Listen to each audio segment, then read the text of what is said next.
The Daniel Cleland Podcast. Matthew, welcome to the show. I'm very excited to speak with you today. How are you doing? Thank you. Doing well. Where are you based right now? Baltimore, Maryland. Johns Hopkins. Okay, great. So you have one of the most interesting and impressive bios of any of the guests I've spoken with on the podcast.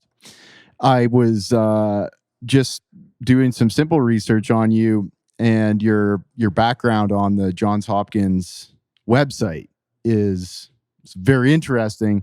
I felt called to kind of focus the discussion on that, and also I felt called to read most of this for the viewers so they get an idea of actually who you are and what you do and the breadth of your research. So we've got a Dr. Matthew W. Johnson, PhD, with us today, a professor of psychiatry and behavioral sciences at Johns Hopkins.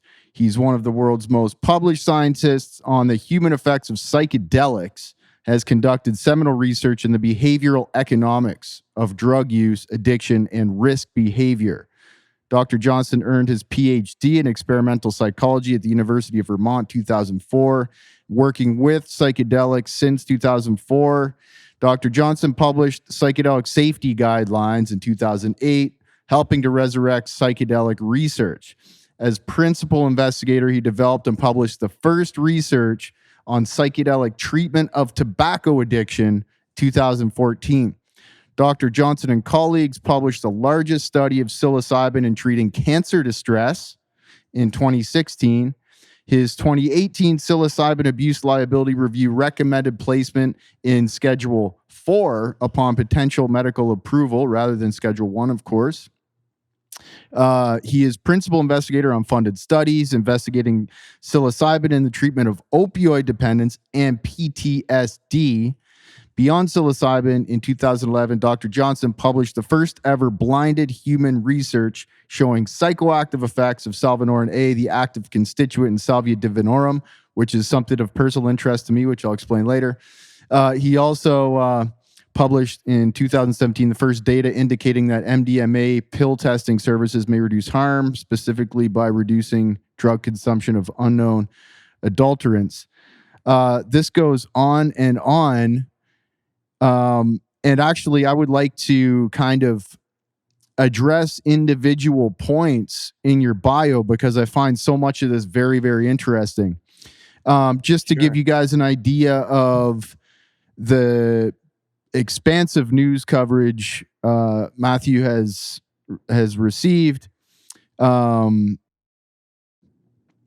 According to this bio, Matthew has been on the New York Times, Washington Post, Wall Street Journal, Globe and Mail, Daily Mail, USA Today, Chicago Tribune, San Francisco Chronicle, the Denver Post, Baltimore Sun, CNN, CBS, NBC, The Atlantic, Newsweek, Vanity Fair, Marie Claire, Vogue, Whole Living, Washingtonian, Scientific American, Nature, Vice, Insider, Inverse, Healthline, Psychology Today, 60 Minutes. The list goes on. That's quite the bio, man. You've been a busy man. Right. Yeah, well, psychedelics generate a lot of interest. Yes. Well, absolutely. What got you into this field of work before we actually start to dive into the specifics? Well, I'm fascinated by drugs and behavior, really across the board. I mean, even starting, with caffeine. How in the world do these, you flood someone's bloodstream, they swallow something, whatever, and you've got these molecules in their system, and it has these, in some cases, very profound effects on the way people behave. And again, like whether we're talking like caffeine to LSD, I'm fascinated by drugs and behavior. So this encompasses not only therapeutic effects, but dangers. It relates to addiction. That's not so applicable to the classic psychedelics in terms of being addictive themselves, but these are certainly relevant, the classic psychedelics like psilocybin and LSD, to addiction, because there's pretty good data now that they can be leveraged towards treating addiction. So part of this fascination with drugs and behavior relates to that sort of dark side of addiction and just dangers of drugs in of various forms. And the more powerful the tool, both usually you've got an increase in both the therapeutic and the potential, dangerous power of a substance. But just the ability to affect, I mean, so I'm a behaviorist, so that's how I tend to talk, but like, um, stated otherwise, the effects on the human mind, like how in the world is this possible to tinker it with these little keys and so profoundly affect, someone's behavior. And so if that's the general backdrop, I can call myself a behavioral pharmacologist, a psychopharmacologist studying that drugs and behavior interaction. If that's your interest, then you have to be fascinated by the psychedelics, or you probably don't know anything about psychedelics, because it's like, what other class of compounds do you have these examples and plenty of them where someone says, oh, yeah, they took this thing maybe one time and, maybe 20 years ago, and they say, well, this was my life before that, and this was my life after that. And this made a profound change, whether it's like, these stories of, even if you just took it to party, like, and I've published on this survey work of people just taking, shrooms or acid for fun or exploration, whatever. And then someone having one of these profound realizations, like, my God, why am I smoking? That's not who, like, I'm done, and just Yeah. doing it and quitting. Or like, why do I drink so much? Or why, like, whatever. We've documented stories of people quitting or reducing any number of addictive substances. I mean, that's just one example. But yeah, these examples of profound life changes. I mean, the stories in our culture go back, of course, to the 1960s. But then you have this absolutely rich history of use by various indigenous societies incorporating these types of drugs into a variety of different rituals that are usually have great import for that society, seen as rites of passage, or sort of or perceived as sort of a conduit to whatever their religious belief system is, to God or to the plant spirits or what have you, in that culture. So those are it's hard to imagine why someone wouldn't be fascinated by the psychedelic compounds, because they interface with so many seemingly separate categories of interest, nerdy, like pharmacology, brain response, behavioral response, history, anthropology, the touchy-feely stuff, meaning in life, profound human potential for change. All of these things intersect with the psychedelics. Were you a behaviorist first and then got into psychedelics? And if so, were there any particular iconic researchers that inspired your interest in this work, or was it perhaps personal experience that you may have gathered from your own experimentation, or from perhaps seeing friends or associates experimenting with these So compounds? yeah, so I was into behavioral psychology before my academic interest into psychedelics increased. But it's really my interest as a person, that sort of grew into my academic interest. So now I will say, I think it's, wise for folks in the field to really, I mean, I kind of give a politician's answer about any potential previous use. If I had said I'd had some experiences in college with psychedelics, there's a whole lot of people would say, my God, you're completely biased. That's not the way science should be done. We can't trust you. And if I said I hadn't, and maybe I was, curious and fascinated, but never, did it for whatever reason, there's a whole lot of other people who say, how dare you You give need to this to earn your people stripes. with no, you haven't earned your stripes. You have no idea what you're doing. It seems like a no-win situation. I will say that since I was of a certain age, late teens, to kind of get to know that to meet people who have used psychedelics and been truthful about, including some older people, not just some of my, fellow clueless teenagers, but people who have used these compounds, and the crazy things that they say about, and then learning that history. I mean, I graduated high school in '92, so I wasn't that far, like a few decades from, the folks that had lived through the late '60s, early '70s was really sort of considered a heyday for psychedelic use. Of course, they never went anywhere, but they're sort of like their newness in our culture and the difficulty of sort of containing those experiences, and it sort of came along with so many cultural shifts. Um, and by the way, the doses on the street, at least of LSD, which was almost all the psychedelics that people were using was LSD back in the late '60s, early '70s. The doses were very high, so that comes along with both good and bad. So getting to know that history, getting, I mean, in every possible dimension. I mean, you're exploring the world of music, the new music, back in my day in the '90s, and this other stuff like, oh yeah, these guys, the Beatles really are good. Just discovering that stuff that these bands were around before you were alive. And then like, oh, here's the Beatles before psychedelics, and here's the Beatles after psychedelics. It's like, that's a bit of a difference. And so, you triangulate that again with kind of this, with what we know about the use of these substances by indigenous societies, learning that history of the early research, like at Harvard and other places. Harvard was actually kind of late to the game, but with Tim Leary, that it gets a lot of attention. But learning that history and how this stuff was considered and looked at very seriously in science and academia, but then it just sort of within less than a decade became this kind of third rail where it became so controversial. Yeah. I mean, who wouldn't Back want in to the peek Reagan back into era, that? right? Right. And that was that was sort of the nadir, the darkest times of, of someone interested in psychedelics. They didn't have any real opportunities in the '80s and then earlier in the '90s to really pursue any type of human research. The people that had an interest in it tended to go in different areas. Like they went into medicine with the idea of like maybe never, but maybe someday it'll be feasible again to do research with these compounds, or they got PhDs in pharmacology. They became animal, non-human researchers and doing some of the great work that we've, as a field, have developed in those intervening decades, where we now know a lot more about how they work in the brain.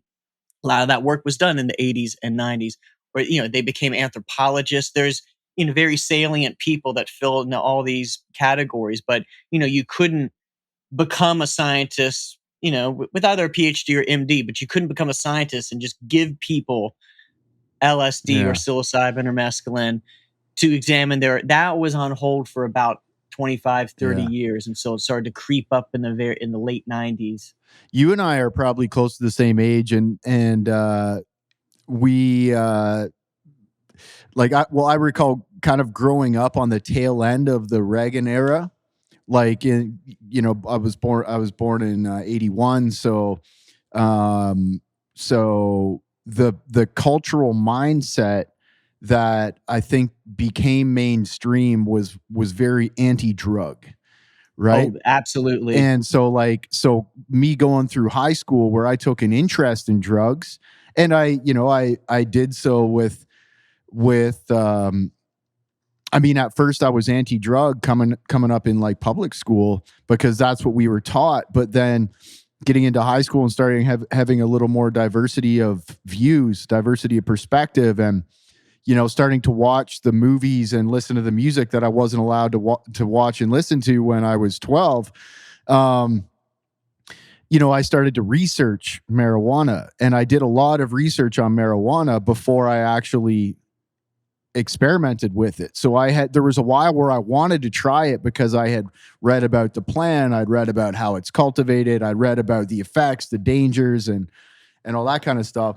But my dad was very anti-drug. like very, I mean, but they were all like, all those guys were gung-ho on the booze, right? They would love to go out and tear it up at a dance, a local dance or something like that, or Stag and Doe or whatever.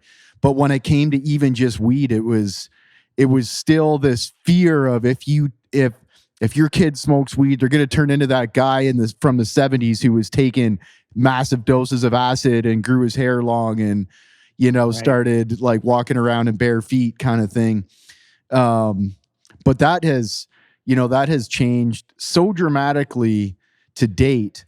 I don't know if the guys from Modern Stoa told you, but I run an ayahuasca center in Costa Rica. Mm-hmm. Right. And actually my dad's now my business partner with me here. Right. So 10 years ago or so, when I first started getting into ayahuasca, my dad was very anti ayahuasca. In fact, my whole family and all of my parents' friends. So I grew up in a very small town. So my parents kind of had the same friends all throughout my life. And they all had kids at the same time. So I grew up with all their kids and everything.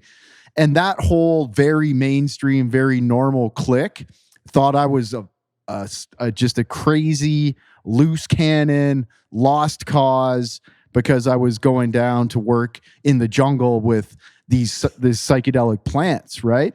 But then over time, as they kind of saw these changes in me and my life, but then simultaneously, guys like you are out there doing research in scientific academia, putting out these studies, these peer-reviewed journal articles, and then media publications like New York Times and everything else that I listed from your bio are starting to talk about the benefits of these things in mainstream. So concurrently, they're seeing all these shifts happen in both society and then in individuals' lives.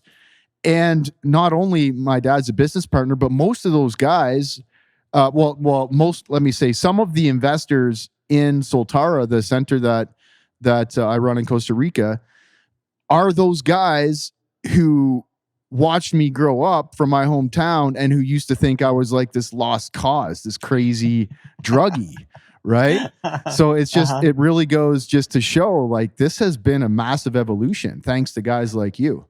Yeah, the world has changed massively, and it's important to it's interesting, probably important to note that this has been written about in terms of the earlier era of psychedelic research and cultural psychedelic interest more broadly. I mean, really from the late 50s through mid to late, sort of like 66, 67, that there was very positive media coverage of psychedelics. I mean, the major, Time Life, which was the big thing positive news articles in these. I mean, Gordon Wasson's first discovery of the psilocybin mushroom in Life magazine, and that was this kind of glowing kind of report by him about the power and the interest in these compounds. And so it really turned on a dime. And so there's a bit of a fear in terms of the media in general. Like it was really easy to sell a story, to, reporters, to the editors, to the, in whatever venue, for like these like fascinating, like the research on psychedelics and the implications for like what this means in the brain. Is this modeling? Are we getting at the clue of the source of schizophrenia? That was a kind of an area of early interest for psychedelics. How people can be profoundly changed, like the treatment of alcoholism, and that just it shifted so quickly in the late 60s that we should remember that, because we might be living in another sort of bubble of exuberant enthusiasm. I mean, there's definitely reason for enthusiasm. We've just got to make sure that it's a wiser tempered, these are powerful tools. It seems to be being handled a lot more responsibly, a lot more procedural and scientifically, and Right. in such a way that it's not just this uncontrollable driver of strange culture that that needs to be squashed, kind of thing. Like, Right. It's less associated with a counterculture.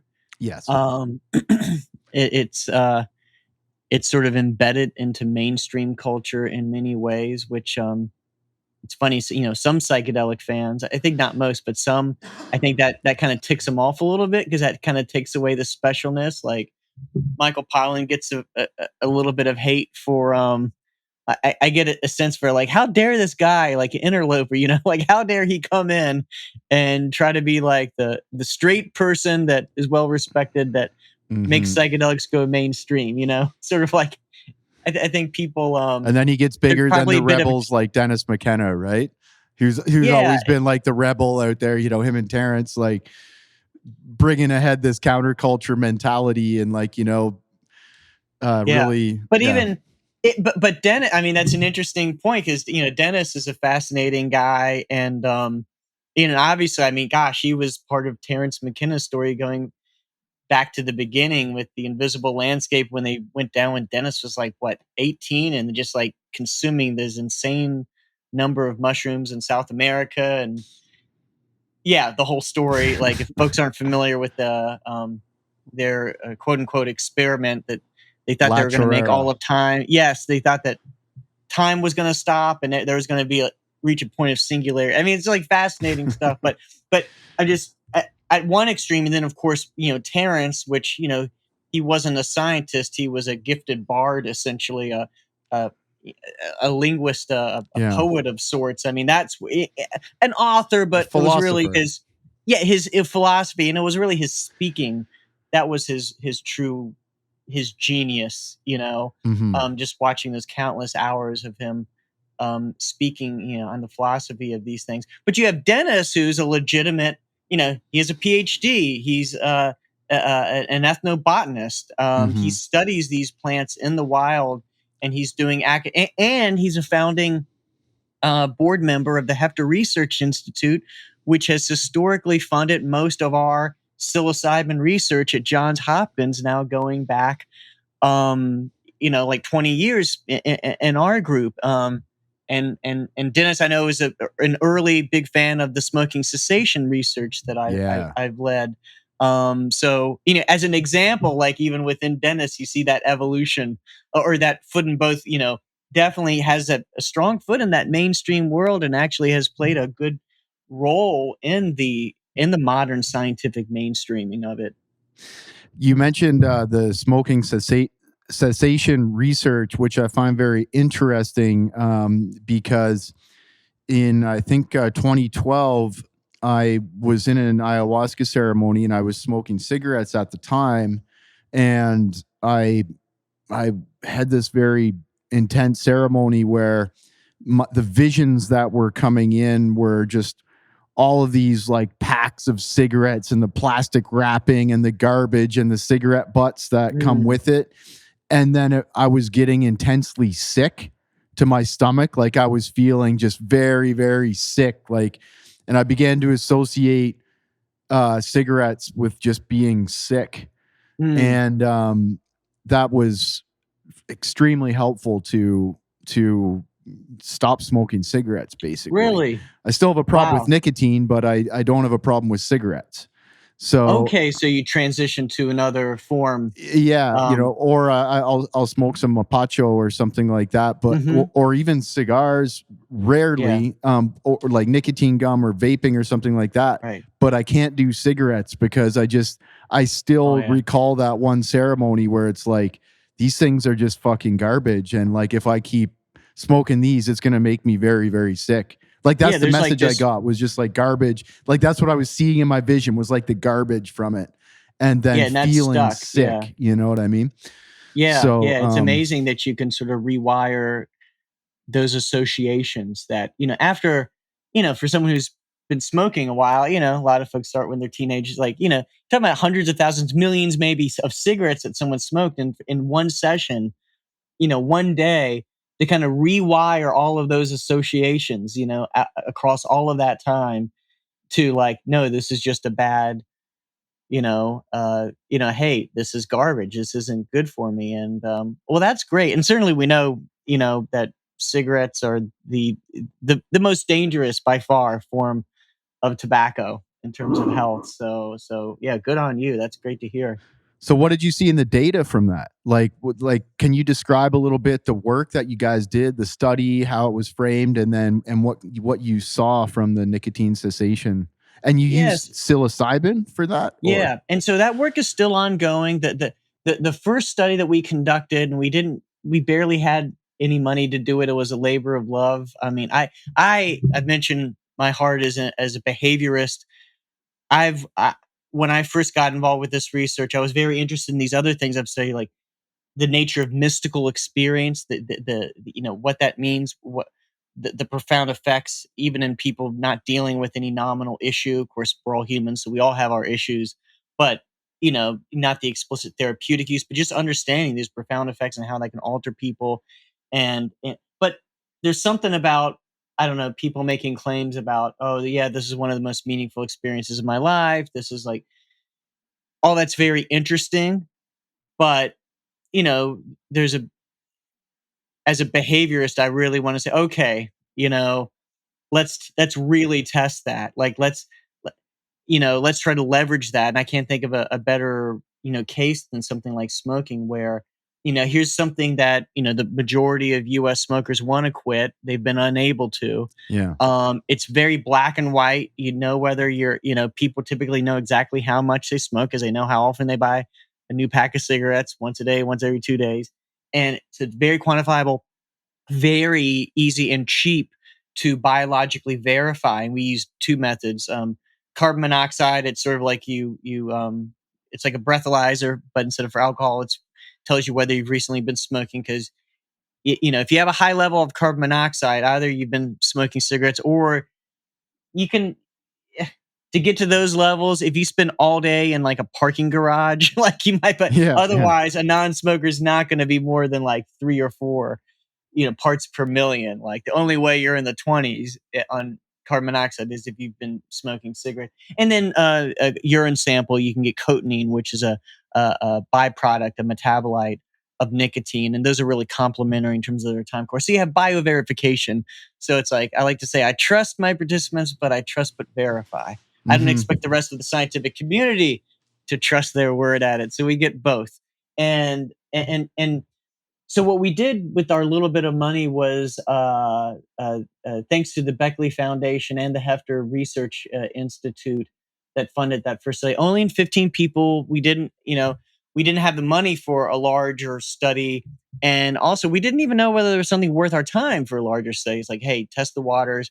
People had done addiction work with psychedelics. No one had formally done, quitting smoking using psychedelics. So I set up a program, combine it with sort of standard cognitive behavioral therapy for cigarette smoking cessation. So this is stuff like you assign a target quit date at several weeks ahead of time, instead of just quitting on the fly, which is generally good advice for people, is to make a plan. Don't just quit on the fly. Set a day, couple weeks, few weeks in the future. Keep your eyes on the price. And during that time, when you are still smoking, do things to remind yourself that you're going to quit. And things like writing or we give people little notes to put in their pack of cigarettes, that remind them that the cigarette is making them feel rotten. It's something that they want to quit. And doing things like keeping a smoking diary, like when you do smoke, like write down what situation you're in, how it made you feel. Learn some things about, when you tend to smoke, the reasons you smoke, the consequences of the good, the bad, the ugly, including a lot of the good, because you have to get that out on the table. Like, this is why you keep smoking. These are the good things you like with us. These are the bad things. And then really getting that all on the table in discussion, to kind of weigh that out. And typically, I mean, people want to quit smoking. It's the scales are nowhere near balance. It's like very clear on par. That's like, oh yeah, the bad totally outweighs the good. And so it helps to kind of get that. I see that cognitive behavioral therapy as sort of raising awareness around their smoking in a very nuts and bolts kind of way. Whereas the hope for a psychedelic session is that it just hits them, it raises their awareness about smoking in a much more experiential, much molar, kind of bigger picture way about their self-identity and priorities in life. So we sprinkle this cognitive behavioral therapy, like what I described, again, which is sort of standard quit smoking stuff. If you call like a 1-800-QUIT line or a website that the states run to help people quit smoking, it's going to be content like this, pretty much what I've described. You won't get the psilocybin from them though. The psilocybin, but we in this 8 hours of preparation. So we screen people like we do for all our studies. So they go through a couple of days to make sure they don't show signs of schizophrenia or like severe heart disease, certain things we have to weed out. Then for the people that qualify, we have 8 hours across 4 different meetings where they have these, they go over this cognitive behavioral therapy content that I've discussed, but also we describe what the session's going to be like and we prepare them. It's kind of a laundry list of things that could happen, because something like psilocybin, it's sort of characterized by its variability. Like you don't really know. You could feel like you're dying. You could feel totally, blissed out and have no clue why we warned you that it could be really scary. But like it could be anything in between. It could be extremely emotional. It could be, sometimes like very emotionally gray. It can be, you could feel like your body, even though it's physiologically very safe in terms of, for most people, there's going to be no known lethal overdose. You can hardly say that about, you can't say that about caffeine or aspirin. But nonetheless, they're, perceptual. Someone can feel like their heart's like bursting out of their chest. So we go over all that to really try to, because this is a high dose too. It's not, this is really how much what do you guys deliver in the study? 30 milligrams per. In the first study, we went from 20, and then in the second and the third session, they had 30. So, but 30 milligrams, and we adjusted by body weight. That's and we sort of pure psilocybin. Pure psilocybin, yeah. So that's going to be comparable to about 5 dried grams of psilocybe cubensis, which is kind of what is the classic heroic dose. It's not a museum dose. It's not. If someone's even at Burning Man, they probably want to just find their tent and zip up and hunker down. It's not the party or the dance floor dose. So during these sessions, all of that sort of therapy that I described, that's all before and then after session. During this actual session day, there's not the talk therapy. It's just this unstructured support. Basically, you've put in the guides, the 2 people with the person, they put in all the work ahead of time.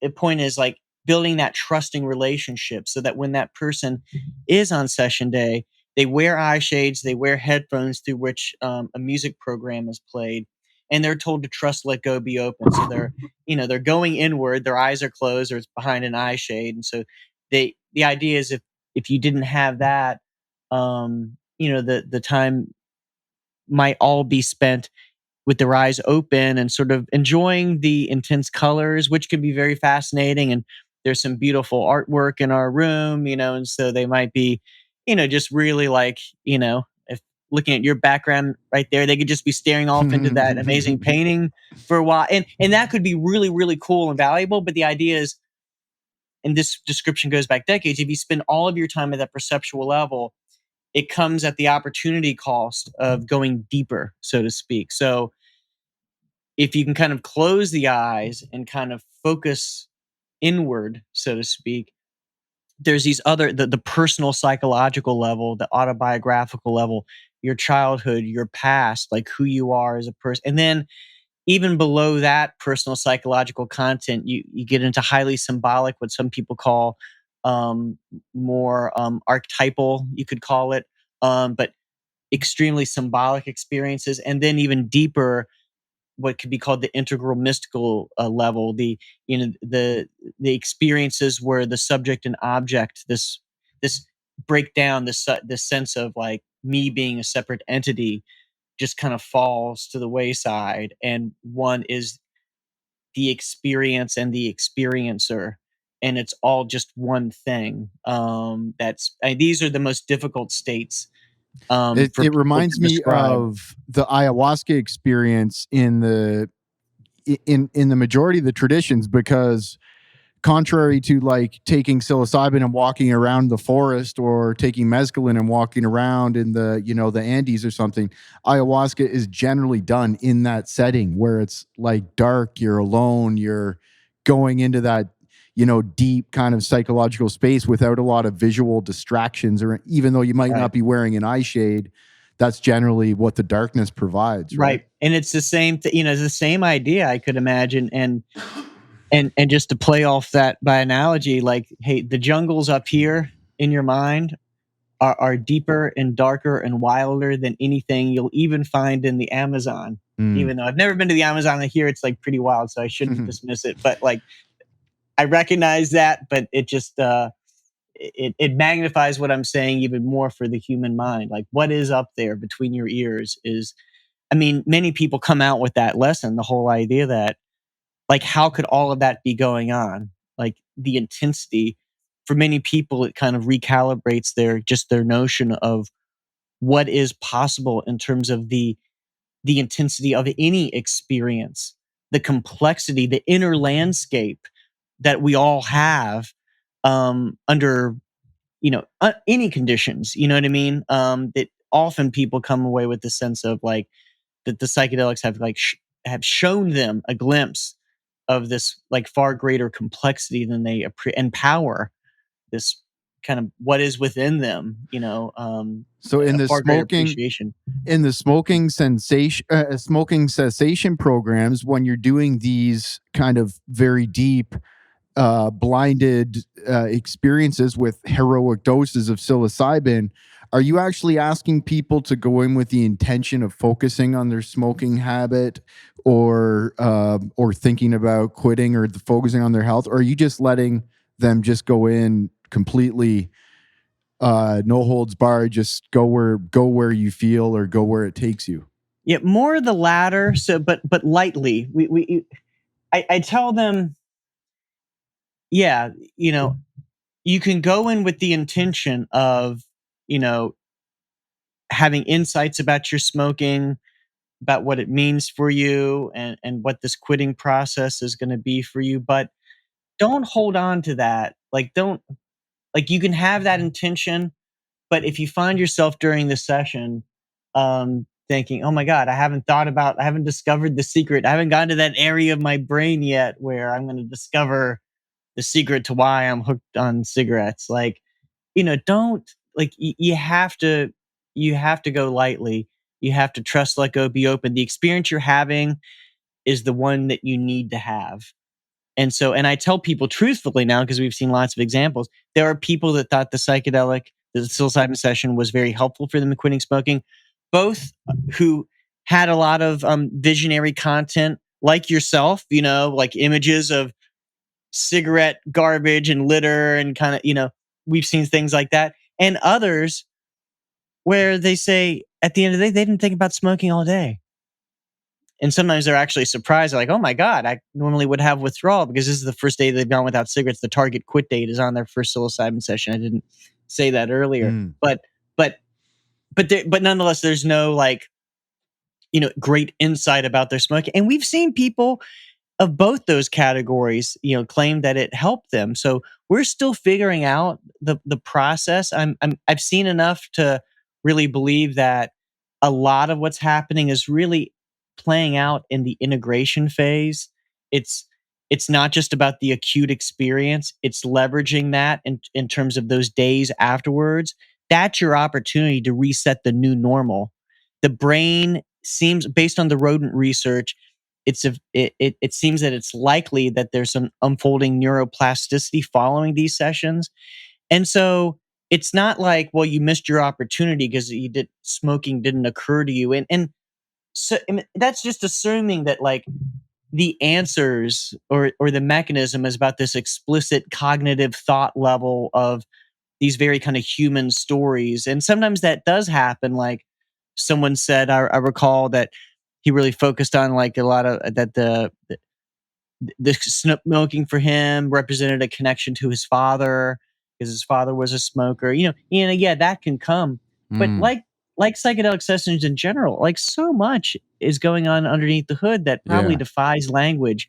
There's a resetting, a shifting of the tectonic plates of the psyche, so to speak. And things just, and so it's not necessarily about always having this insight, the story to tell people that it unfolded this way and I learned this thing about myself, therefore I'm now able to do this. It's like this, just, it's more of like, by analogy, it's not like your computer's gunked up and like you're going in and fixing the JavaScript, or you're going into the code of some program and fix. It's more of like, we don't really know what was wrong, but we're just going to reboot it. And now it seems to work fine. We just, like, we went below all of that. Whatever programs were running, they're just like reset, Of course, it's all analogy, and we're, as a field, actively trying to figure out how exactly it's working. But you try to, if you come in too strong clinically with, ask the question about smoking and delve in and don't take no for an answer. Too much of a psychology aspect. Yeah, if you're too strong on that, then people won't let go. Right. And they'll try to force it, and like it's not going to work. Or you might even become anxious by trying to control it so much and realizing that you can't, or failing, trying to control it and failing could actually cause a lot of anxiety in a psychedelic trip. And a lot of guilt. Like sometimes people are like, make you want a cigarette more. Right. And folks say, oh my gosh, you guys gave me all this instruction on letting go, and I wasn't able to do that. And so you really have to work with people to, like, look, you've never messed up. And this whole thing about letting go is not black and white. Like, how do you let go? Like, how do you, this is all in the black box of the mind. Every second is a new moment. And so don't beat yourself, oh, I haven't been letting go. Like, no, every moment is a moment to try again, to just as much. And it's probably not, it's not like you're completely letting go or not. There's a gradient, like try to more and more absorb into the experience, more and more accept the experience, and just accept whatever is happening is what I need to deal with now. And that can be perfect, taking that orientation of just what I'm going through right now is what I need to go through. And that's what it is. There's not this kind of regret because people can read about these psychedelic sessions and they can get in their mind, they want a certain type of session, and especially when they read about the full mystical experience, which is this having a sense of unity, feeling one with the universe. And if someone doesn't get that, they think, oh my gosh, I've read about that, how that's important. I didn't get that. And they think they failed. But, even those correlations, we've shown that a mystical experience defined that way is statistically related to the person less likely being, a smoker down the road months later, the person being less depressed and anxious in our cancer study, things like this. And work that others have done with alcohol, same thing, helping people quit alcohol, same thing. But it's not like those correlations are perfect. There's lots of people that don't have the full Monty, full mystical experience. There's many variations, and oftentimes it's very helpful. So if someone has we've seen plenty of cases where, even though we try to minimize the bad trips, the challenging experiences, we encourage people to think about them not as bad, but as just challenging, that they can be learning experiences. And many people do value those, even if they're not enjoyable at the time. In retrospect, realize there were some important learning lessons involved with those. So we try to let people know, it's like, hey, there's no guarantee for what the experience is going to be like for you. It can be very difficult, but it can all be made to be useful. And it can all be a learning experience if you accept it for what it is, and you surrender into it and kind of carry it lightly in that way. Sounds very similar to what we do here at Soltara. And, when you're talking about people's uncertainty or perhaps guilt or perhaps, wonder about, well, I thought I was supposed to have this kind of experience, but it didn't quite hit me as well as I thought it was going to, or it was a lot different than I thought it was going to be. I'm not sure if I'm doing it right. Should I take a double dose next time? Or we usually get, it's just common. You get a wide array of of different types of experiences. Say like we serve 20 people every week here, and there's a wide array of different experiences, and usually by the end of a 4 ceremony week, people have at least found a way to take value from whatever experience they've gotten. Like even if it's, someone didn't have the crazy DMT geometric pattern visions, or communicate with aliens or a spirit of a lost loved one or something like that they might have thought they were going to get from it. There's usually some way to garner a benefit, some type of lesson, some type of learning, or there's some type of ulterior transformation that's going on, regardless of if it's what they thought they were coming into or not. Right. Even if and we found along those lines that even if there's nothing more than a challenging experience where the person thought they were going to be shredded to bits and they were like fighting for their life in their mind's eye. We know it's physiologically very, and you make it through that. It's a rite of passage. It's a rite of passage. And I view this in the same category as intense exercise, or, for women, childbirth, or there's a lot of things in life that are horrible to go through, that are really tough, that aren't fun, but they're some of the most healing from injury, along with those other, but they're the most important things. Like developing as a human being in general is like, it sucks. Like there's a lot of, it's tough to be a human being and all of these things. So even at that level of having gone through it, there's a catharsis of like a lot of people have said in our smoking cessation work that if I can get through that, I can handle some like 5 minutes of cigarette withdrawal. Yeah. Especially combined with the, what you go over in the cognitive behavioral therapy. Like, most cravings last a few minutes. Like, just be patient. Watch it pass.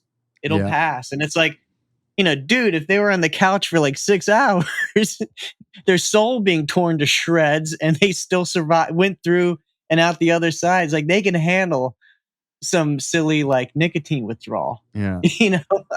Man, I put a lot of value on those very intense psychedelic experiences, in terms of helping myself prepare for more difficult endeavors in life. Like from the kind of conversion of the irresponsible young man who shirks responsibility and isn't well equipped to do anything of significant consequence, to going through this rite of passage in very intense ayahuasca ceremonies and psilocybin ceremonies. It's almost like it's a mental proving ground where you're physically safe, you're not going to die, but it's so intense and it puts you to the point where you just want it to stop, but it's not stopping. You have to learn how to deal with it. You have to learn to be comfortable with discomfort and just say, okay, this is not going to last forever, but I'm in it until it's over. So I've just got to, make the best of it, hold steady and almost become a warrior in that space. And I think that, that in a lot of ways has, in my personal experience, has set me up to be able to undergo more difficult endeavors of consequence in life, in real life. For example, like as an entrepreneur, when you're building a business, the first couple years can be like a massively long, very intense psychedelic trip where everything's going wrong. And, you want it to be easier. You want it to be over, but you have to tough it out. And until I think you've gone to that liminal space in your mind where you've actually pushed yourself experientially to the limit of what your tolerance is, your experiential tolerance, I don't think you're quite complete as a human being.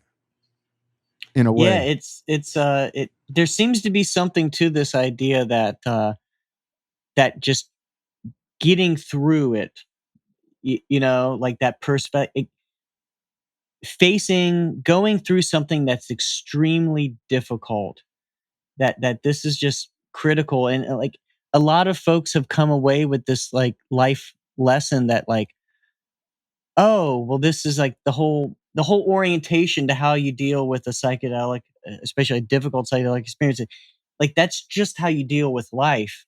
It's like you've got to, like, it's happening. You've got to, like, yes, you can affect certain things, but it's like the serenity prayer. It's like, give me the wisdom. It's like, what can I change and what can't I change? I'm not going to focus on the things I can't change. I got to accept it. It's like life is going to be like that. Like if you live long enough, you're going to have loved ones die. You're going to have people, like, life is absolutely cruel and not fair. And it just, you know, horrible things are going to happen to good people. You're going to lose people you love.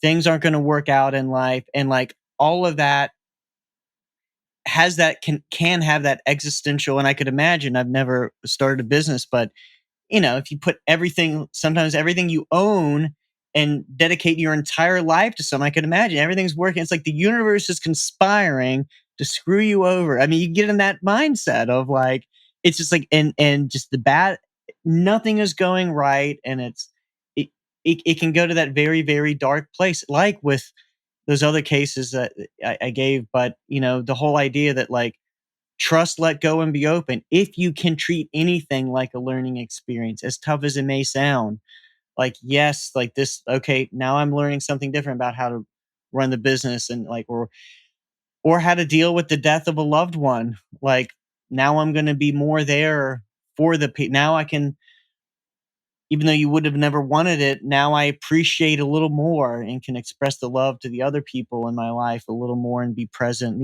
Whatever lesson you can draw. But in that same way, it's like life is like a psychedelic journey. Like you're not going to get what you want a lot of times. And Mhm. like it is what it is. And whether you like it or not, you can gnash your teeth and refuse it. Like that's not like, but that's what's happening.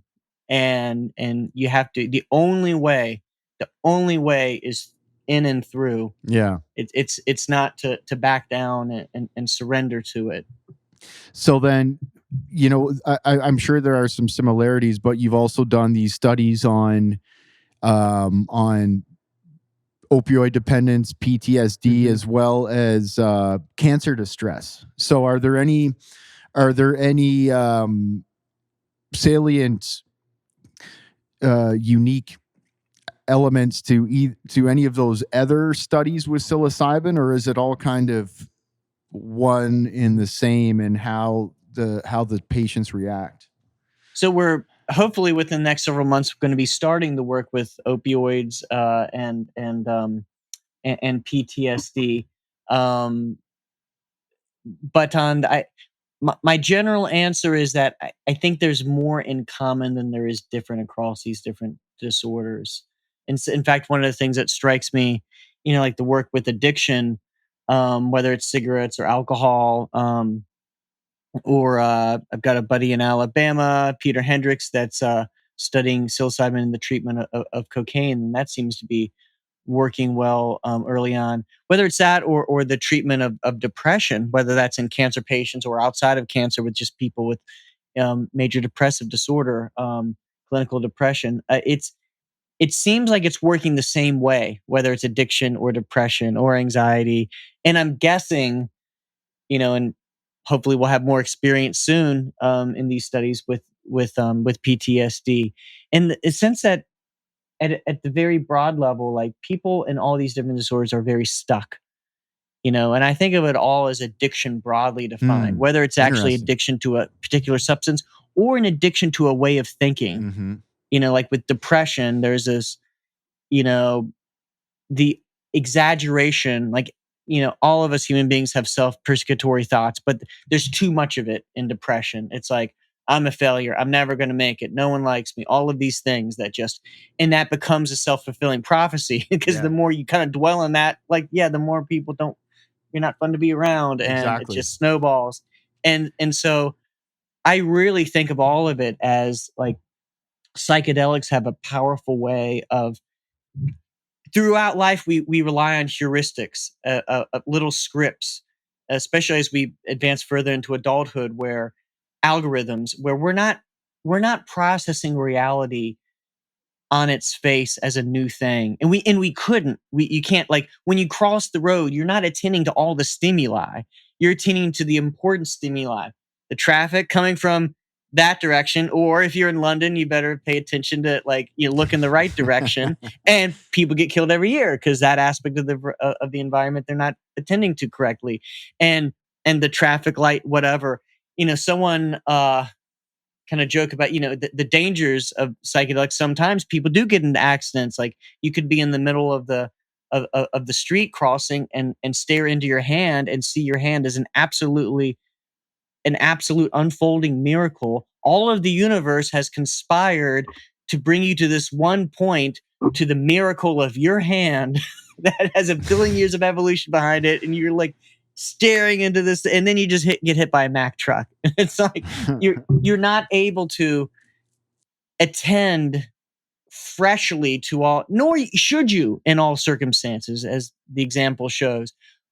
But many of these disorders are an example of, it's the dark side of this necessary human quality of processing reality at a very high level, these algorithms. So getting stuck in certain routine. It's good to have routines because a routine is efficient. You don't have to deal with every new situation, blindly. But it's also the source of, outside of psychedelics, it's like, well, it's like discrimination of whatever type, racial or whatever type. That's like, one of the dark sides of this propensity to put things in categories. Oh, all people of that. I had one or two experiences. All people of that type must be like that. So that becomes your heuristic. And there's a dark side to that. Or, with like quitting smoking, like, I've tried 5 times seriously. I've given my all. I can't do this. I was born with a brain that likes this stuff, and I'm just wired in a certain way. I'm a smoker. I can't get out of it. I'm just kind of a failure. I don't have the willpower. I'm not. These are all stories. These are all stories that, like, you could, in a good psychedelic session, and it could be depression too, like, thoughts of yourself as a failure in that respect. But where you see that situation and it's just a joke, like the idea is like, of course I can quit smoking. Of course I could change the way I live my life. And it's so obvious that, like someone suffering from cancer, where they realize they're suffering, so much of it is not coming from the cancer itself yet. They're going to their appointments and whatever, but most of their suffering is the fear of the cancer, the not doing anything, the not getting outside in the sunshine, not spending time with their grandkids because of this cancer has taken over their life mentally. Mm-hmm. And sort of like, and people confront those things, and the lessons are so obvious that they stick for people across Mm-hmm. these different disorders. So I think there's more in common. Obviously, with things like it, like, and we need to do far more work in like looking at tailoring things like treatment. So for example, with smoking, we did have cognitive behavioral therapy for smoking. I mean, look, it's an uphill battle. It's not easy to quit smoking. So you want to have all the tools that you can in the toolbox, including, those kind of simpler bread and butter techniques like that come in cognitive behavioral therapy, that all else being equal are going to nudge you towards success. So, we're going to learn things about PTSD and opioid dependence, I'm sure, along those lines. So yes, there's some tailoring, but in the big picture, I think it's more of the same. Like, good psychedelic therapy tends to, I mean, and that's the danger, because it sounds like snake oil. Like, whatever your problem is, Yeah.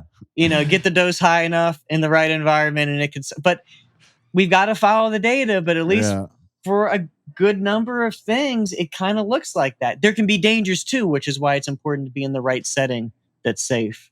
It's better to under promise and over deliver, I find, when it comes to making recommendations. And like, especially with ayahuasca, especially because we're also like a company, right? So we don't want to be rolling around saying, yes, it's good for everything at any time. It's like, try to be very humble and try to like not make Right. any promises, even though the success rate is like high 90s, Right. for like a wide variety of different things. But you don't want to say that, because then people come in with expectations, and then also not everybody gets what they're looking for. And also some people just have bad experiences, right? Like some Yeah. people actually don't like it. Some people don't like Yeah. psychedelics. It's not for them. They Right. might get in and then they'll just be like, you know what? I was interested in this, but I just don't feel like I really want to follow through with this. So then they go, and it's Right.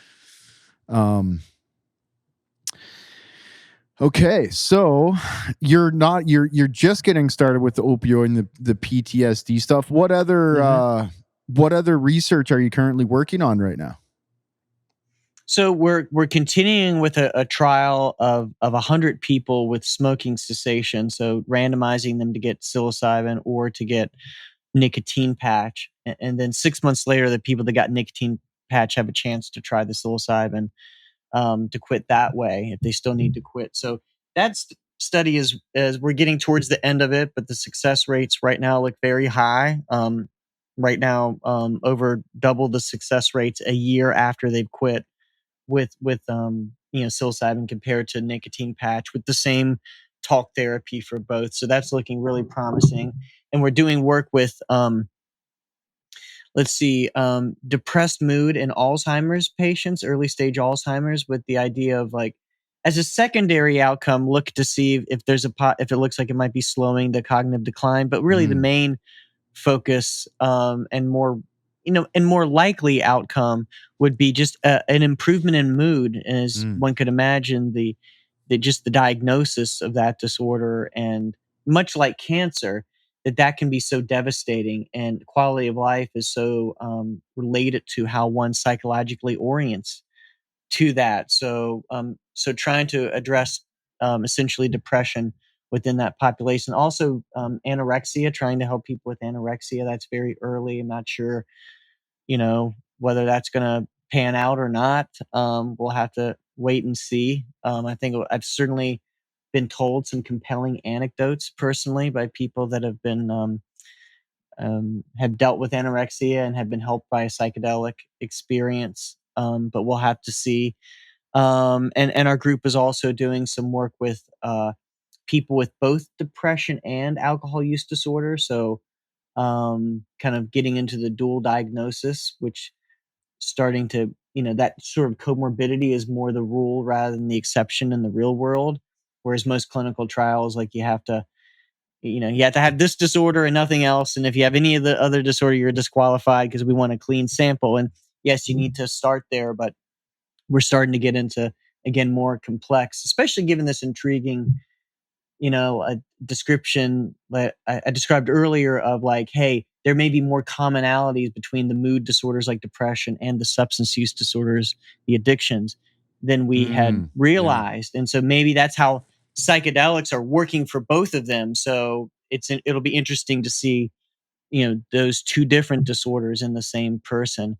But also some work with I'm going to be starting on using LSD to treat chronic pain. And so these are people that are also use opioids with an eye for, we want to see if we can reduce or eliminate the opioid use, but recognizing it may be, for a lot of people, reduction might be the realistic goal. I mean, and we know if you can have your use of opioids, like your chances of becoming fully addicted, your chances of any kind of negative outcome are drastically decreased. I mean, that's pretty obvious. So this sort of opioid sparing effect is kind of the buzz term used for that. So following up on some of the older work from the early 60s, that LSD in cancer patients could be used not just as a psychological tool to help them deal with that existential dread, but facing death, but also just to decrease pain. I mean, the earlier research found that LSD decreased pain for a couple of weeks following a single session, even when they weren't even using it in the ideal way. They hadn't leveraged full psychedelic therapy where they were supporting them through the experience and whatnot. So I think there's a lot of potential there. I'm also interested in hopefully moving into some work looking at more neurological issues like say with retired athletes who've been exposed to a lot of repetitive head impact, like whether there are claims of cognitive issues like memory issues and depression, anxiety, addictions that psychedelics have helped these people. So I in the coming couple of years, I'm very hopeful to step into some work like that, because that might be, if you can actually fix the, if there's a truth to some of these claims that you're actually improving people's memory and other forms of cognitive impairment, then it really might draw a connection to the rat research that has shown that psychedelics lead to different forms of neuroplasticity, that brain cells are able to grow and make new connections. And so it may be this sort of rewiring and repair of the nervous system. Now that's, again, more speculative, and but it's plausible.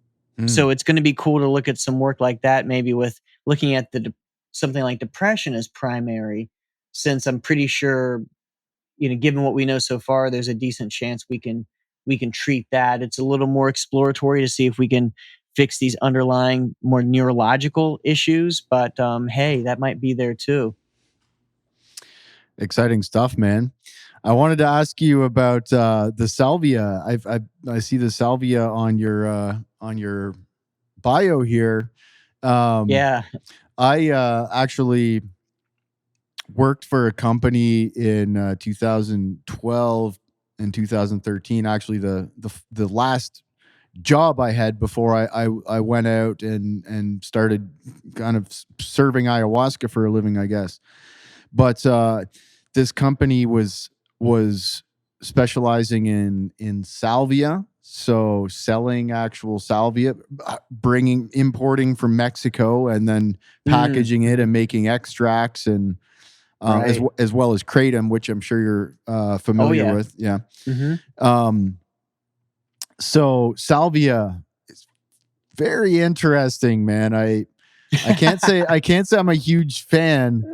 I did try it a couple of times and just kind of felt like I was in a tunnel of purgatory, totally paralyzed, but able to kind of see what was going on around me, but not able to move. And it was just very, very strange. So I'm just curious to hear about your research on salvia and what you found with that.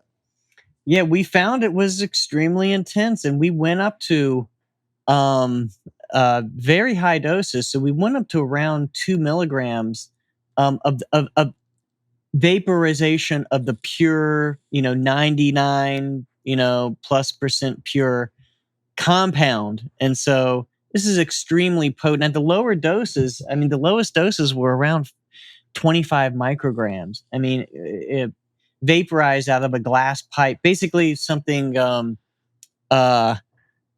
some people have joked it's sort of like a crack pipe, actually more like a methamphetamine pipe, to get technical, where it's like methamphetamine piezo, where the flame, a torch flame, is heating it from the bottom rather than the flame being drawn through in the material, like with tobacco or cannabis typically, but sort of heated from the bottom like a frying pan. Anyway, so people, very efficient vaporization method. People at the higher doses were pretty regularly reporting interactions with various types of entities. I mean, they were out there, this sort of extra dimensional. I mean, everyone has their own spin. Almost DMT-esque, right? But not so colorful. Yeah, and some of the people had experience with smoked DMT, and a lot of people will say this. It's like almost like on the intensity level. Yes, it's very similar in that sense. Like, they're both extremely intense. They can both involve entity contact, but in terms of the flavoring, it's just completely different. Yeah, DMT being much more colorful, although Salvinorin can have this very cartoon, colorful aspect to it as well.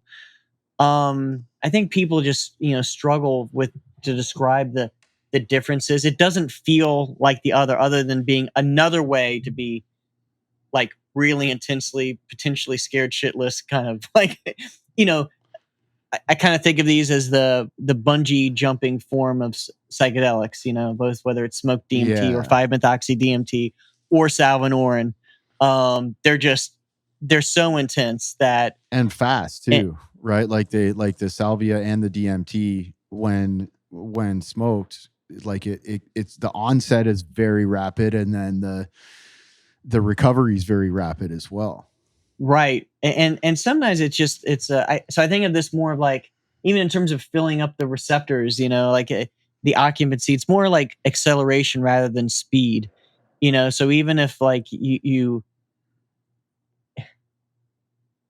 it's if that same, it's like ayahuasca obviously can be very intense, but it's the same compound as DMT. DMT is the active compound. Other compounds make it orally available, the MAO inhibitors, but probably no amount of oral ayahuasca is going to come with the intensity just because of the speed of onset of smoked. And then that's not to say, like, plenty of people argued that like the orally administered ones might be more therapeutically beneficial because it's almost like the others are too intense. Like if you go immediately into hyperspace, for lack of a better word, there's no tether to this world. It's almost like you're probably not going to be, well, let's see, you're probably less likely to deeply contemplate, one's relationship with their girlfriend or something with the DMT. It's more of like, no, holding on for survival, surrounded by like these weird entities, things being ripped to shred, the universe tearing apart at its seams, and for Salvinorin as well. And so like less sort of the personal contemplation that might become in the aftermath of those intense experiences. But yeah, the Salvinorin was really, really intense for people. And we had them do 17 active doses. They were going up in dose. They didn't know that. Wow. We had placebos interspersed, so like 21 sessions total. But we randomly inserted 4 placebo sessions amongst all of the large number of sessions.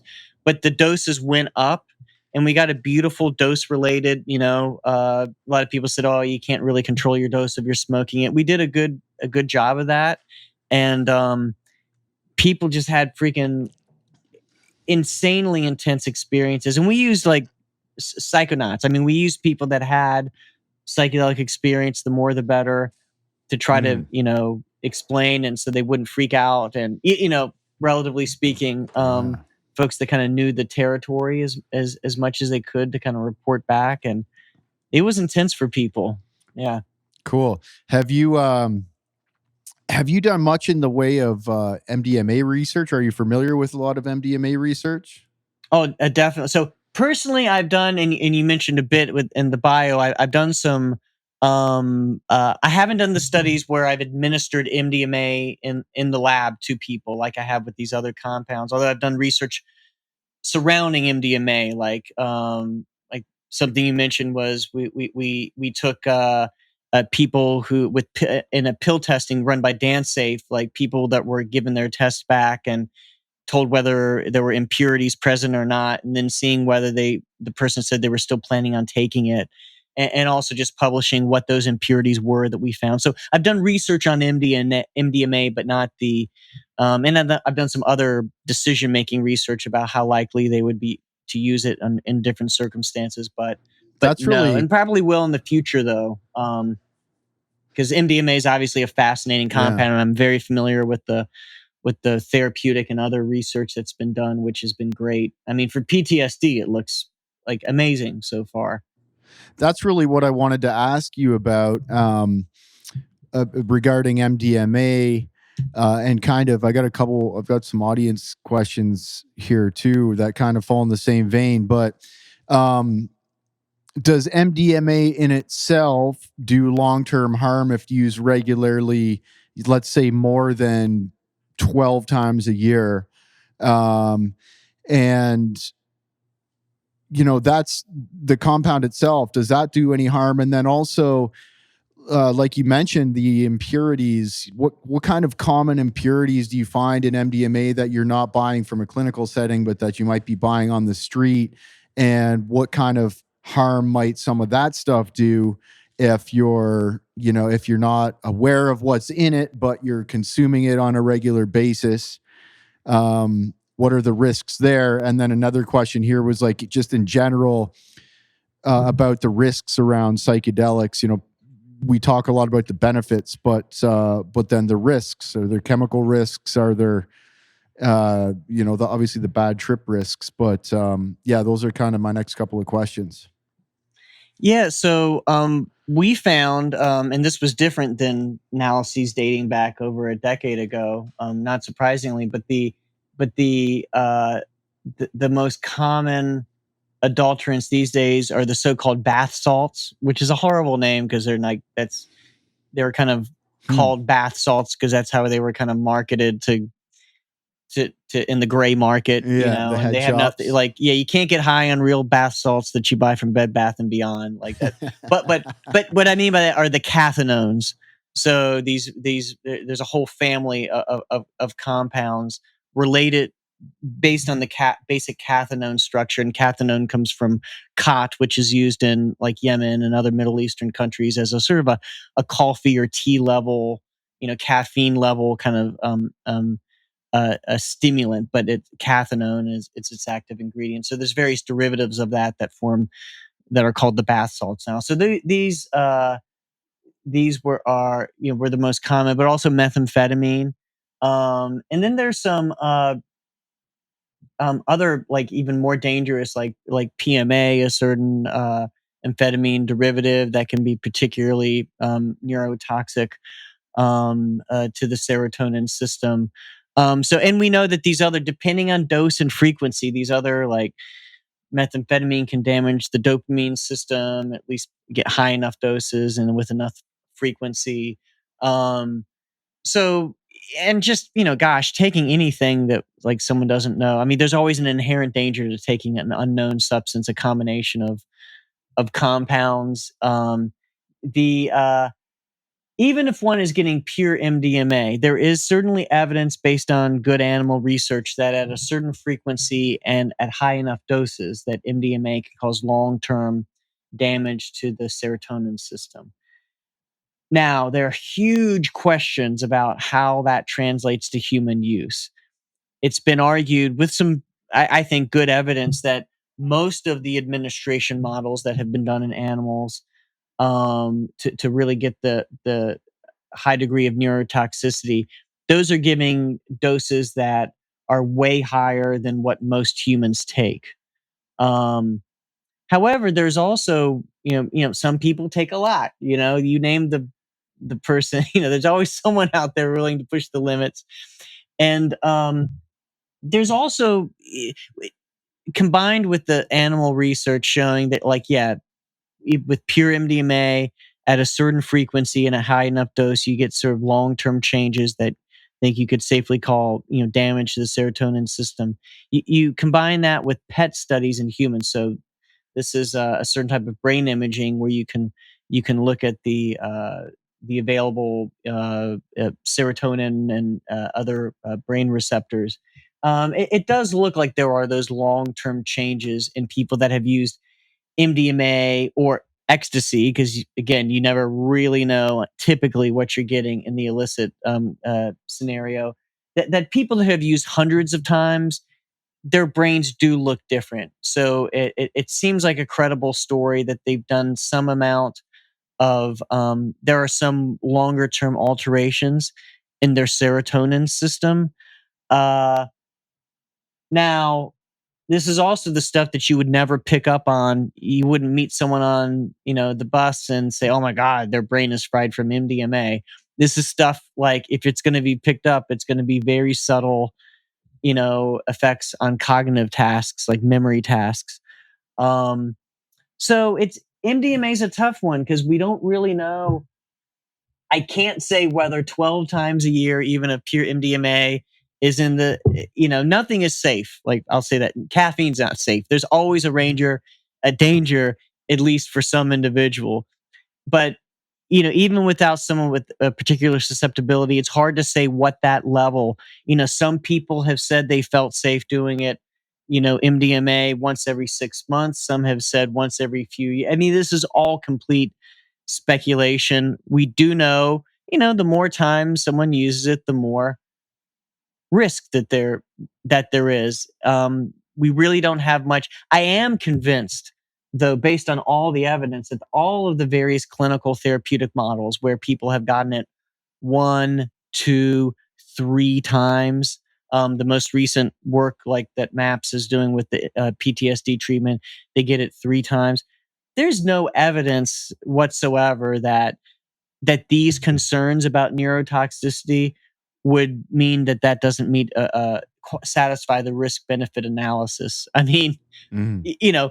it's routine in psychiatry to give drugs that we know are neurotoxic, and some of which far more neurotoxic than MDMA. So many of the classic antipsychotics we know permanently damage the dopamine system, but it's all risk benefit ratio. Here goes someone, no other drug works. Their life is being destroyed. They are experiencing persecutory audio hallucinations on a daily basis throughout the day. Nothing else is working. It's like, yeah, you make those clinicians make those decisions. It's like, give them a drug that's going to, if they keep taking it over years and years, there's going to be some measurable amount of damage, but their life is a living hell right now and nothing, they're not responding. So these decisions are made there's a risk to every surgery that's done, so the practice of medicine, and more broadly speaking, mental health treatment in psychology is all about those risk benefit ratios. So there's absolutely no question that any of these things are a concern for the treatment models that are being done with MDMA. And people that use, a lot of not all, but a lot of the settings where people use MDMA are ones where that those concerns are going to be exacerbated, like hot, crowded environments, doing it at a time when the body is normally used to sleeping. So taking it, dropping it at 10 at night in a crowded dance scene. Those are all of the formulas are there, the factors that are there to increase the chances that it's going to be more of a neurotoxic effect in those settings, versus, something that's a different setting. Sure. Is there any difference between insufflating and ingesting MDMA in the terms of the effect or in the processing of any potential adulterants or impurities, aka Oh, that's snorting or eating, interesting. snorting or Yeah, in ingesting? terms of, I don't know if I do know that it's going to change the pharmacokinetics. It's going to get into the into the brain faster. And perhaps, and I'm basing this in part just on my knowledge of other drugs in general, it's probably going to be processed quicker. So it's sooner in and sooner out if someone's snorting it. But in terms of any differential absorption of toxins in the gut versus insufflated, I'm not sure. I wouldn't count on that. But yeah, that's interesting. I mean, I guess if there was something if it was particularly problematic for the liver to be involved in, then you're bypassing that by taking it by nose. But I'm not aware of anything in particular. I ask because at a recent psychedelic science conference a few years ago, a friend of mine who is an MD, a doctor, he's like, you want to take some Molly? And we're at a psychedelic science conference. Like, okay, sure, right. So we go to the hotel room, and Uh-huh. he crushes up a couple of lines. I'm like, well, that's interesting. I've never heard of insufflating MDMA before. And he says, yeah, it's actually better for you because it's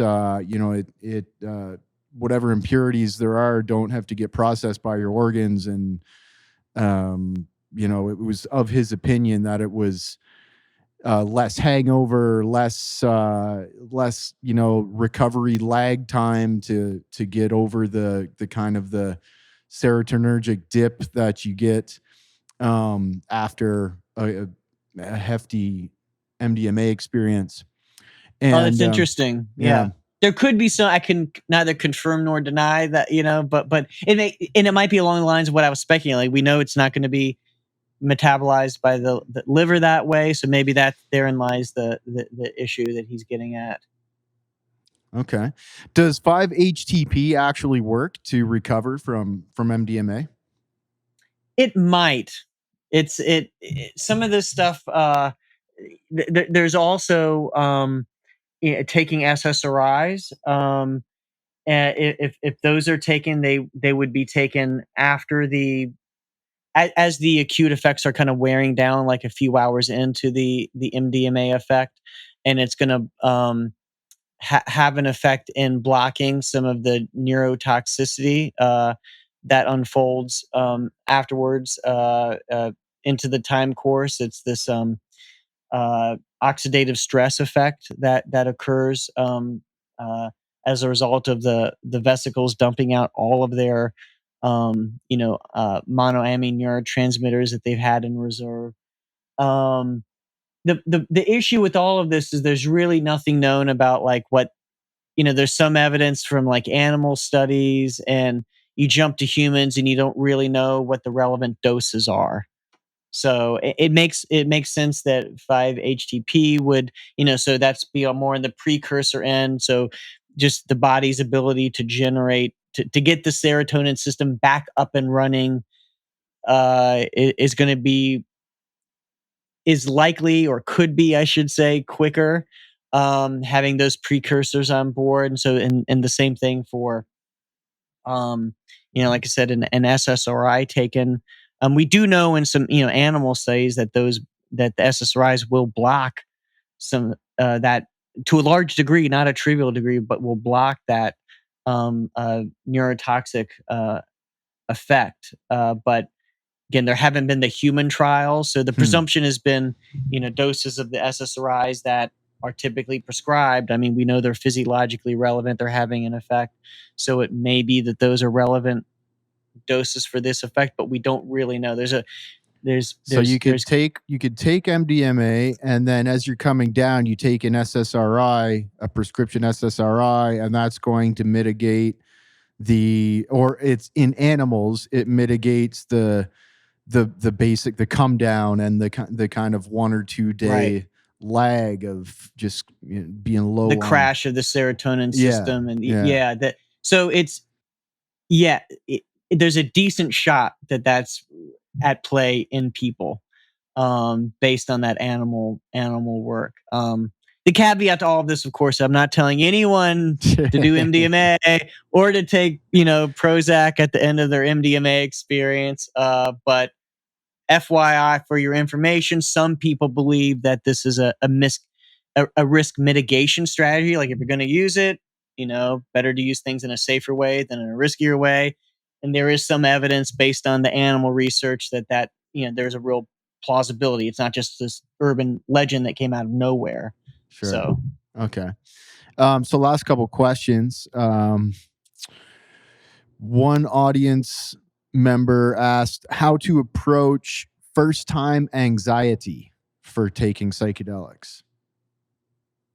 Yeah, I think what a person can do is to, and I've done this with people in my trials, is just sort of go over, like really talk through what they're afraid of, like what's your worst fear of what will go wrong? Let's talk about that. Let's process that. And to go through these, a laundry list of things that are, that the person is concerned about. And then, okay, what do we know about that? What do we have in play to mitigate that risk? And kind of just psychologically, like to prepare the person. There might be sort of a guilt for doing something that, if they've got kind of that, Nancy Reagan in their head, just say no.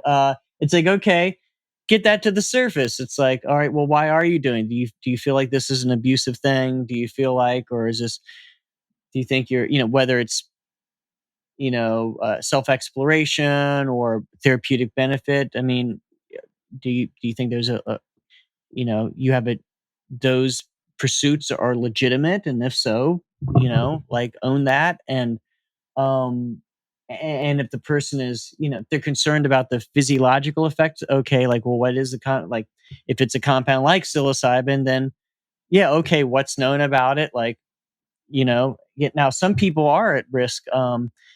It's sometimes been reported no one has died from mushrooms. I think that's an overstatement because you can't really know. There are a couple of cases in the medical literature from very vulnerable people, like one of them being a heart transplant patient that had a heart attack after they took psilocybin mushrooms. So yeah, bad idea to take psilocybin or cocaine or any number of things, anything that raises your blood pressure. Don't take it if you're a heart transplant patient.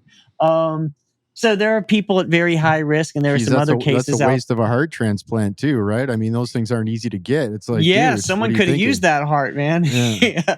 So, I don't want to, I'm very cautious with my words, but relatively speaking, if the person has had, like, certainly if they've done our screening and they've, they're not going to be in our study if they're of, severe cardiovascular risk. And it's not even at the lower levels. If someone has controlled hypertension, like they're on beta blockers because their blood pressure is too high, like that's fine. We actually have plenty of people in our studies like that. It's more at the higher levels. But so if back to the point, there's a concern about physical, okay, well, what's known about the compound you're taking? And that process, depending on the situation, might lead the person to maybe decide not to do it. Now, in our contacts, a lot of things are addressed, like purity of the product. I can tell them a lot about why we're 100% sure that that's a 99.99% pure psilocybin product, and trust for the people that one is with. Do you truly? And again, depending on the situation, one might go through that kind of laundry list and say, you know what, I don't feel totally comfortable to let go in this situation, so maybe they shouldn't do it. Or to really work through it. So like, yeah, like the person might conclude, I do really feel like I can totally let go here, and that I completely trust these people, and to be vulnerable. And so hopefully, again, like in the context like our study, hopefully we've earned that, level of trust from people. So I think that, just kind of going through, for someone that's nervous, going through all of the fears just systematically, and then talking about them out loud, giving a voice to that concern. And again, it might be an exercise, depending on the situation, for the third person to conclude, like, yeah, they shouldn't do it. Or if they are going to do it, at least having gone through they remind themselves about the situation they are in, why, well, this concern is addressed, this concern is addressed, this concern, no, they're not feeling it. They feel a little better about telling Nancy Reagan to, buzz off for a while, that like, no, I feel like this is a healthy, use. I'm not getting in an abusive relationship with this compound or something. So like, yeah, just kind of this intellectual honesty of like getting it all out there on the table for discussion. Be open and go through that laundry list before doing it. Good advice. Maybe talking with someone, going through everything with someone you trust. Yes. Yeah. Which ultimately, and hopefully that person is with them. I would say, despite Terrence McKenna's advice back, like, don't do these things alone. Like, I just, and I realize some people are going to, and, but you're always safer if you're not alone. And even if someone's into the silent dark, like, look, hey, all else being equal, you're safer having someone, maybe if they don't want to be right around them, like they're in the next room or something. Yeah. Like it's not black or white. You know what I mean? Hey, at least someone have down the hall. Like, that's going to be safer than being in the apartment by oneself. When, like, what if something really goes wrong? And then, like, what are you doing? Yeah. Like, are you, and again, I'm not telling anyone to do any of these things. I'm just saying what differentiates relatively riskier versus less risky scenarios. So being with someone is always, or having someone readily available, is just a really good idea. Cool. Okay, last question. Another audience question. How do you know if you are potentially at risk for schizophrenia or other mental issues that can be triggered? It would probably serve the community to have guidelines around this to increase the positive opportunities for therapy. So how do you know if you're potentially at risk for having like a mental breakdown, schizophrenic episode or something like that? That's a real tough one, because at least at certain levels, a diagnosis of schizophrenia is by definition, it relates to an inability to perceive and navigate reality.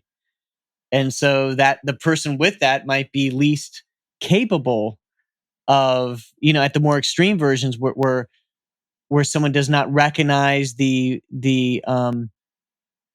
invalidity of their hallucinations, for example, and sometimes there's a mix. Sometimes person and people can go back and forth, sometimes realizing that this is my disease, this is not real, to thinking that it is. So we're already in dangerous territory, because if someone does have these disorders, like, they're not the best expert at judging Right. reality. So, Are but there peripheral indicators, family history, anything like that?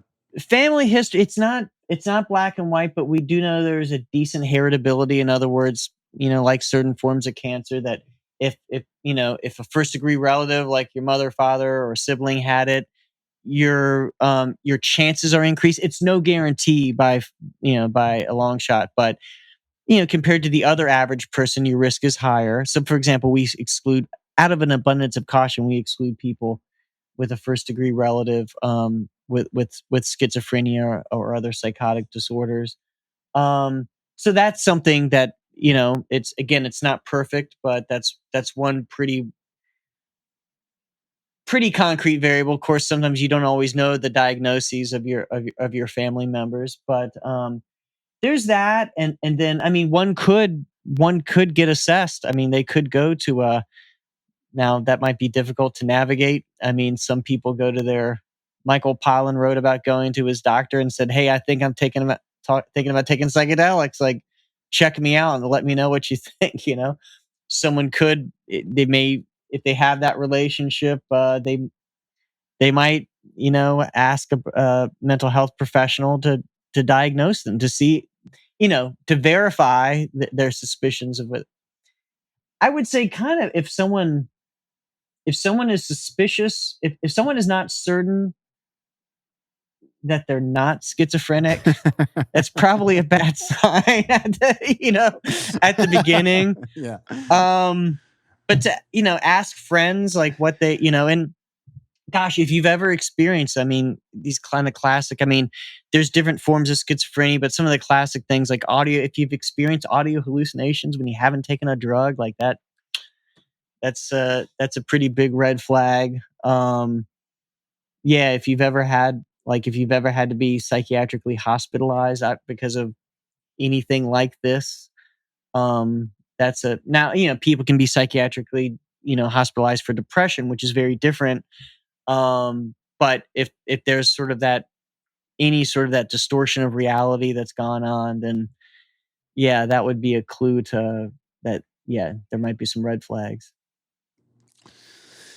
Cool, man. Right on. Well, thank you so much for your time. We went a little bit longer than anticipated today, but it was really a good conversation. I enjoyed getting to know you and speaking with you. I'm sure. Oh, great questions. And Yeah. yeah. I'm I've sure, enjoyed chatting about this stuff. basically our entire mailing list came through our ayahuasca center. So, I mean, Ah, I think interest in psychedelics is pretty high. So, very cool. so in closing, what should people check out? How should people follow you and stay in touch with you? Yeah, and if someone's interested in the study, they can find out at www.hopkinspsychedelic.org, or if you just look up Johns Hopkins Psychedelics, one of the first things that pops up.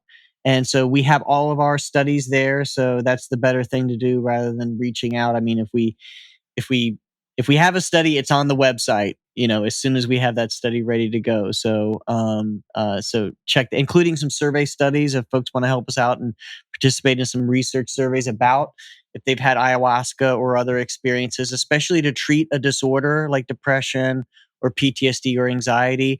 That's one of the studies that we have had up recently, surveys on. We have actually one for breath work, and one for psychedelics, both in terms of like treatment of disorders. So you can go there to check out, like, just our larger group, the work we've done, and the studies we have going on. And for me, I'm active on Twitter. My handle is at drug_researcher.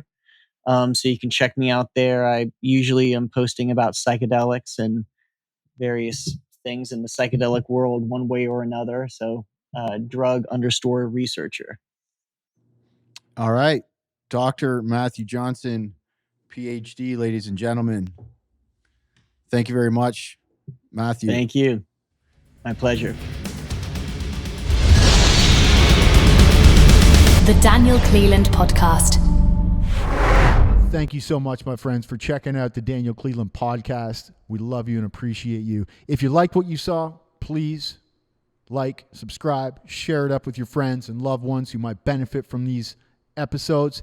And if you'd like to check out more episodes, we've got some links conveniently placed over there. So check it out, share it up. And until next time, be well. Much love to you. Thank you so much.